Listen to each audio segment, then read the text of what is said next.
All right, how you doing, everybody? Welcome to I can't even say a podcast, guys. I'm so used to saying it, but I have a good friend of mine who's also a student. He's been my friend for a few years, and actually we grew up in Detroit together. And I got him on here because he just closed his very first deal, and I wanted to talk about how he closed the deal, some things about where he found it from, and just to kind of give you some advice to a lot of you guys that's just brand new starting off in real estate. Guys, my name is Chris Bruce. Most of you guys know me, of course, but if you don't, I've been doing real estate since 2009, flipped well over 150 plus deals. And again, I wanted to bring on someone that who just closed their very first deal, all right, in real estate. So welcome on, Larry Turner. How you doing, Larry? Hello, All right, hello. so Larry, man, for the people that's watching this interview, talk a little bit about with the real estate. Did you have any previous experience before you got inside the training? Not at all. Not an ounce. Okay, all Not right. So you. you was brand new to real estate. Of course, we being friends, you saw that I was doing real estate. You got inside the was it the REI Wealth Academy 2.0? Yes. Okay, the REI Wealth Academy 2.0. You went through the training. Um, Talk about this deal. How did you find the deal? Uh, First of all, I just want you. Yo. The persistence and the outlook at the end was the main um what was the main like lock in that you will have to have. You know Okay, what I'm saying? It's the it's the easy process, but the lock in at the end right. was what they really going to need. Like you're going to have to already see you closing the deal. That You vision. Yeah, you got to already see it. you're going to have that. You're going to need that. That's like your number one because it's like seeing a pot of gold at the end of the rainbow and knowing how to get to it. You Right. know, so like you got to already seeing yourself pick up that pot of gold first of all, and then okay, getting off. It's so much, bro. When you did this podcast that I wanted to say, so you're gonna have to keep on repeating me of your Okay, question, then so I so definitely get yeah, it. so how did you find this deal? How did you find the deal? Uh, Craigslist, just like you told me. And actually, when I did it,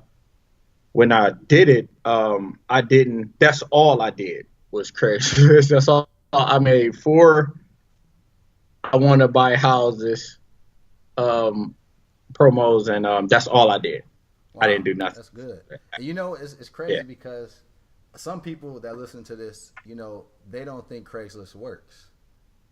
Ah, there are some people are definitely misconstrued. Like yeah, it definitely worked. Like my first time, first ever. Just want to let people know that this was my first house, first under contract, first Craigslist post. Chris, like all of this, my first deal worked off of everything was first time. I Wow, didn't need to go through second time. So when you went through your 27 or what was it, 27, 29 houses, you didn't 26 close deals. Yeah, first you got time. it on the first one. Yeah, exactly. So just to let people know how much the program, the 2.0 and cuts the bull crap out, and just to let them know how much is no fuckery involved. It actually definitely, as you can see, cut the process down Right, right. from 27 houses to the first one Yeah. on mine. You know what I'm saying? Okay. All right. So you found this deal. With the seller, like, what was the situation behind it? Like, what was going on? Were they behind in taxes, or what was the situation? All right. The seller was she hit me up. I made four Craigslist of I want to buy houses. Okay. This is and put that out there again. This was all I did. Okay. I didn't do no other promo. This is all I did was made four I buy houses. I found pictures from somewhere, somebody Like Google house. or I don't something. know. Yeah. Yeah. And I posted it with the ad, and then I got a bite, and it was a lady or a house was she wanted to sell it. She really didn't have a price, but I did listen to you, and like you said, first one make the quote loses. You know what I'm saying? So I got down to the nitty gritty of what she wanted for it, and she just said she wanted a few thousand.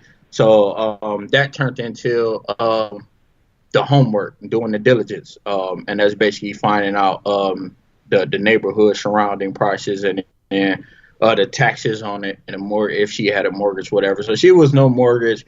It was she had 10,000. At first it was 7,400 in taxes, but after so many due diligence done with the title company or whatever, it turned out to be I had end up having to wait until March taxes turnover and added that on. Yeah. So that's what really so I really would have came out a lot nicer, but dealing with that, who cares? So yeah, the taxes ended up coming out. So I closed the deal for $20K. Okay. So after her 3,500, and then the taxes, I can't give you an accurate quote on how much the taxes was, but after her 3,500, and then the taxes a little over, if not at 10,000 or a little over it, I came out seven. Well, I came out six, a little over 6.5, but then I had a side deal with the finder. Oh, okay. Yeah, so I side deal to him for 500. So it came. So whatever quote that it was that I posted on the check, it was that plus 500 that I went picked up from him cash. God, nice. So yeah, you know what I'm saying. I told you, man, the hustle in between. I was learning how to get. Right. Yeah, everybody's trying to eat, and this is about trying to pick little pieces up. Like everybody, that's the way I see it. Yeah, definitely. But yeah. So that turned out to be what it was. So yeah, that answers the question. All right, so let's talk about how did you find the buyer, man? Like I know you found a seller from Craigslist. Did you find a buyer from Craigslist too? No, I didn't. Okay. And this is an important step for that's starting off. Every little step count. Right. You understand? And coffee will bring you.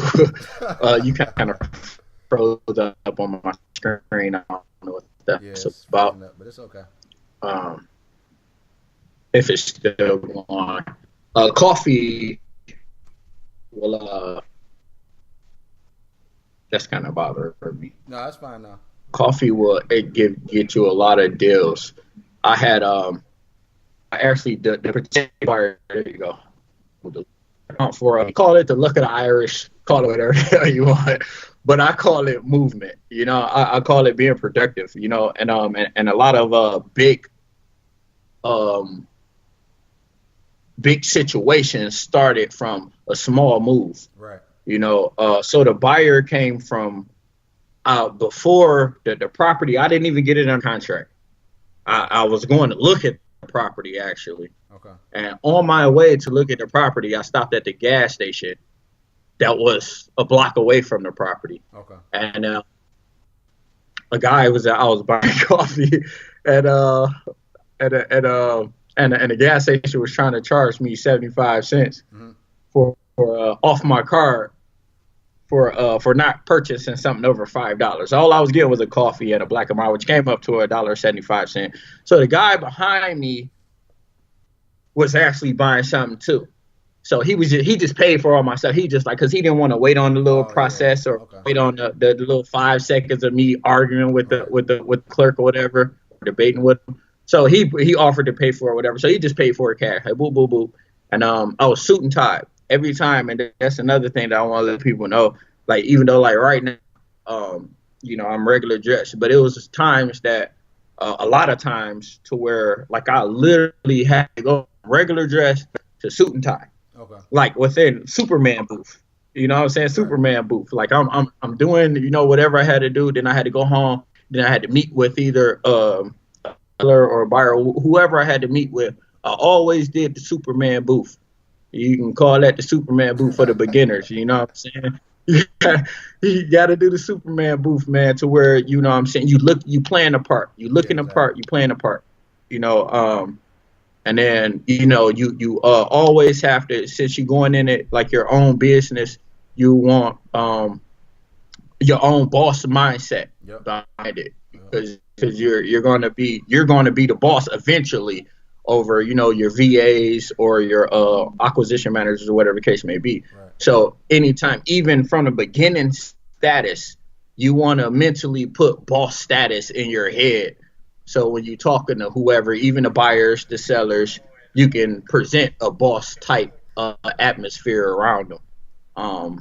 And you need to get used to that, because if you don't, that people will take advantage of your ignorance. To be quite frank, everybody is about theirs, so you really have to be a boss and about yours. Make sure your diligence is done. So as far as where were we at? Yeah. So okay. So you went to the coffee shop. This guy paid for the coffee. Yeah, I went in the gas station, stopped at the gas station. Guy paid for it. He paid for it to make his day smoother. And he seen that I was in suit and tie, and he said, "Oh yeah, bro. I see you suit and tied up. It's nothing or whatever." I was like, "Yeah, I'm actually going to close on a house right now." And he said, "Oh, that's what you do?" I said, "Yeah, that's what I do." He said, "Here go your card." He said, "Come here." So I went, over there, hollered at him. He gave me his card. Now, I didn't even look at the card. I didn't even take a look at the card. I'm on my way to the house I'm trying to put under contract. Mm-hmm. So now this is why I tell beginners at the Superman booth. You know what I'm saying? I didn't have time to wash up or nothing, but even before I put on the tux, you know what I'm saying? I had my daily shower that day, but like during that process, all I had time to do, because I'm catching a bus, I don't have a vehicle, so I'm making it happen. Gotcha. So within, and then you got to pre-calculate. I did pre-calculations. Before I even got to the whatever schedule that I made sure that I looked up the bus schedule beforehand to see how long it was going to take me to get there. I even made sure I looked up the before bus schedules, just in case I missed one bus, I needed to make another one. You know what I'm saying? I want to talk about that, but because this is the thing, guys. Most people will let stuff like this limit them. Okay, here's a guy, Larry, that he was catching the bus to put a deal under contract. This is huge, guys, because a lot of you will, say, "Oh, you have all these excuses." It's no excuses. It's either you want to get it or you don't. Period. There you go. All right, so you checked all the bus schedules. You got on the bus. Let's get down to, all right, so you got to the seller's house. You negotiate the deal.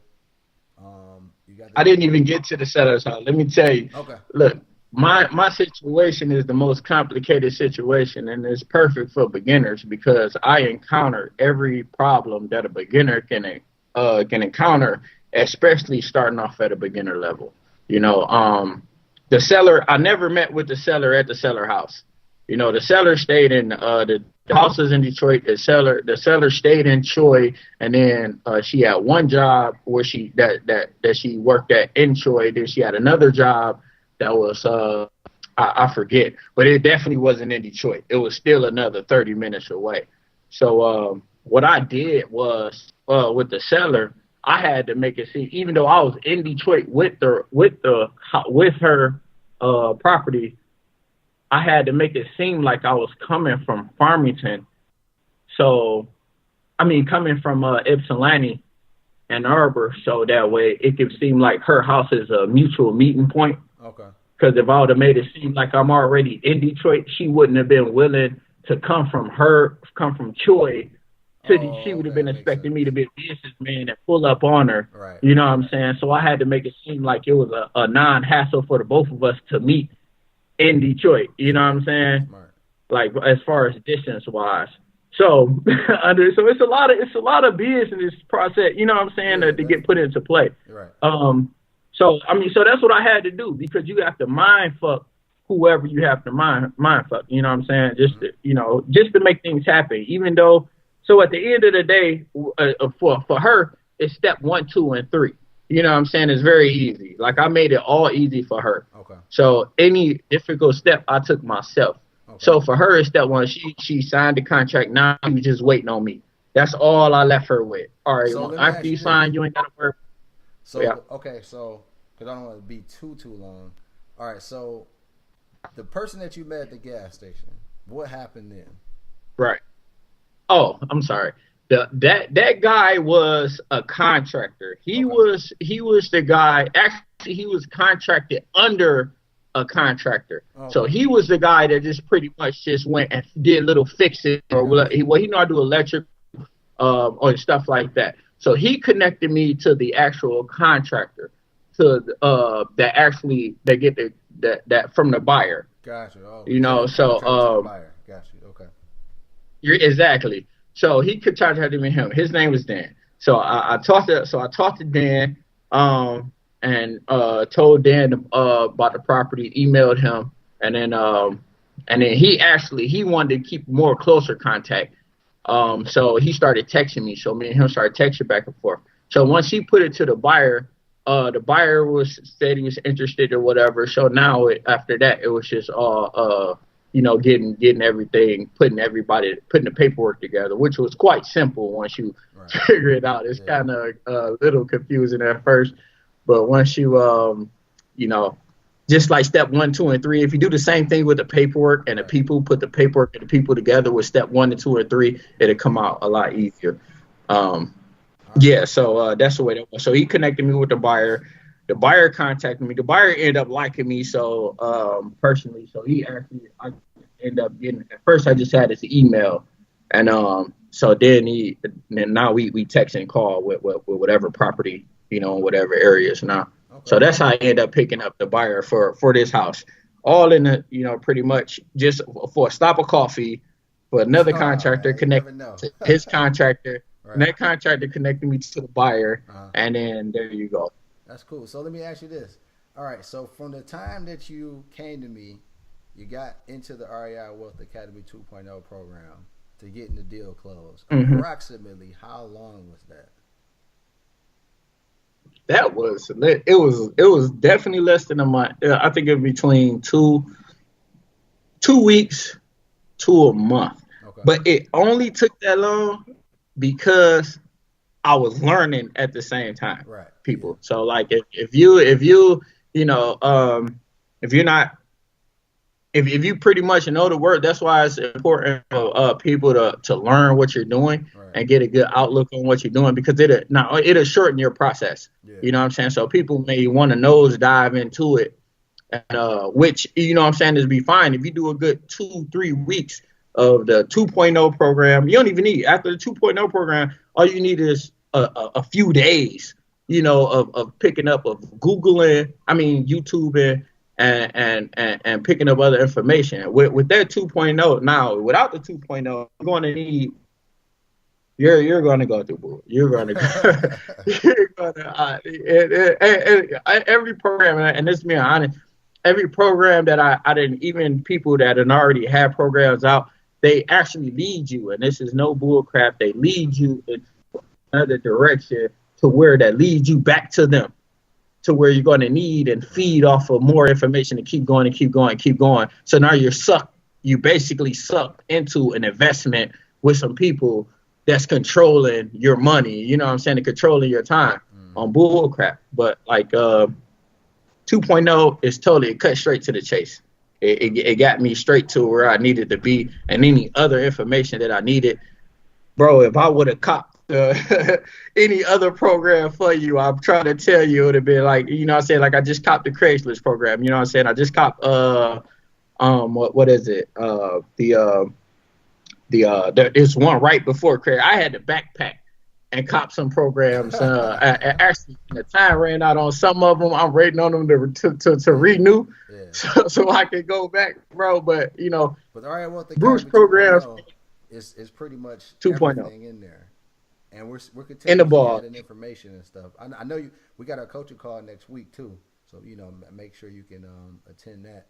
And that's what we wanted to do with the REI Wealth Academy 2.0, is just make it where it's a hub of all of the information that you need, and also have the mentoring aspect behind it as well. All right, so Larry, man, congratulations, man. You I see your check you posted $6,800 in less than a month. Yeah. That's great. Yeah, man. Less than a month. That was actually less. That was actually like a 3. It was like a 3 week, but it could have been less than that. But you know, hey, yeah, less than a month, but you could do that. All right. So man, I any only like to advice? say, I want to say, it's so much money to be made, bro. You know, Man, so much, man. So much, man. the second month about to be crazy. Yeah. So any advice, man, you would give out to the people that's listening to this right now? Um, if you really serious about this, it's three things that's most important. The first one is the Copter 2.0, because that's going to take you 80 to 85% of the way that you need without none of the bull. Now the other 15 and 10%, like the other 10% is on you. It's about everything that you do. So now you got 95% of everything you need. I can make it. I can make whatever happen with 60% and me, Right, right. but you got 95%. You know what I'm saying? And make it happen. So like between them two things right there, and then the rest of the 5% is organization, putting everything together, and you would definitely take off. There's no need for you to take off. Like I was literally before the program, I was broke as hell. I'm talking to y'all on a $2,000 laptop. I just cashed out. I just got, I done copped a couple of things to keep my business going and to get everything in order. So even once you get everything in line, make sure you put your money back into yourself, and in order to keep everything running smoothly, figure out the program, follow Bruce, and what he got to offer. And I guarantee he no fugazi. He's not. I'm a living proof. I'm a living proof. If this proof can't get no better than that, then I don't even know what to tell you. You just got to do what you got to do. But everything is right there in your hand. All right. Appreciate it, man. Appreciate it.